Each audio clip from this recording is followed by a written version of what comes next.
Ay mga higala, ako di ay si Flor VM Calumba. Usa ka residente diri sa barangay Cancaban, Carmen, Surigao del Sur. Gusto ka mo imbitaron kay dadunta mo sa usa ka mapadani nga biyahe ang kasaysayan sa among barangay. Apili ko ninyo karon sa pagdiskubre sa mga istorya nga dili lang kutob sa papel, kundi mga kasinatian nga gisangat sa mga ginikanan ug gapuhan nato. Mga sinultihong kasaysayan nga sa dugay nga panahon nagpabilin buhi.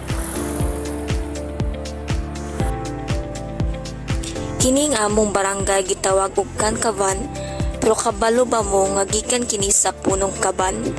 Ang kaban kay usa ka kahon nga gitagana sa pagbutang og bulawan. Ang ngaran nga Cancaban nagikan sa pulong nga Kangkaban. Kini nga pulong nagpasabo sa iyang kaban o dapit sa kaban nga nagtumong sa mga kaban nga puno og bulawan nga gibiling kuno sa mga Kastila sa ilang pagikan sa lugar. Dili lang kay bahandi ang nasa among yuta kundi ang kultura, ang panaghiusa ug ang garbo sa among kasaysayan. Usa sa pinakapinanggang tradisyon sa among barangay mao ang fiesta ni San Roque. Ang among mahal nga patron kada tuig gisaulog kini uban sa misa, prosesyon, mga pasundayag ug daghang kalihukan nga naghiusa sa tanan.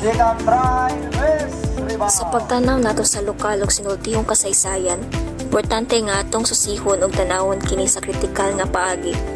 Dili lang nato dawaton isip sugalinon kundi pangitaw nato ang kahulugan ug kalabatuan nining atong karon. Sa panahon sa gubat, daghang mga Kastilang nagtago diri sa among kabukiran, ilang gitago ang ilang mga bulawan sa mga kaban. Apan tungod sa pagpadayon nga interes sa mina sa among bukid, adunay panahon nga ilang gituyo og sunog ang kabukiran aron lang makakuha og rason nga bilhan kini sa pagmina. Pero bisan pahulgas ang katawan sa Cancaban naghiusa, wala gyud nila mitugot ilang gisukol ang tanang pamaagi aron mapreserbar ang kinaiyang kultura nga ilang gipinag-iya. Ang Cancaban usa sa mga barangay nga ubos nga yurisdiksyon sa Lanusa apan sa Nobyembre 17, 1965 pinaagi sa Executive Order No. 197 ni President Diosdado Macapagal, gihimo ang munisipyo sa Carmen pinaagi sa pagbulag sa pipila ka mga baryo gikan sa Lanusa lakip na ang Cancaban. Nidugang pagyud ang kaligos sa among pagkabarangay pagkauman sa Republic Act No. 637 ni adtong Agosto 16, 1971 nga opisyal nga mituko sa Carmen isip usa ka independenteng munisipyo.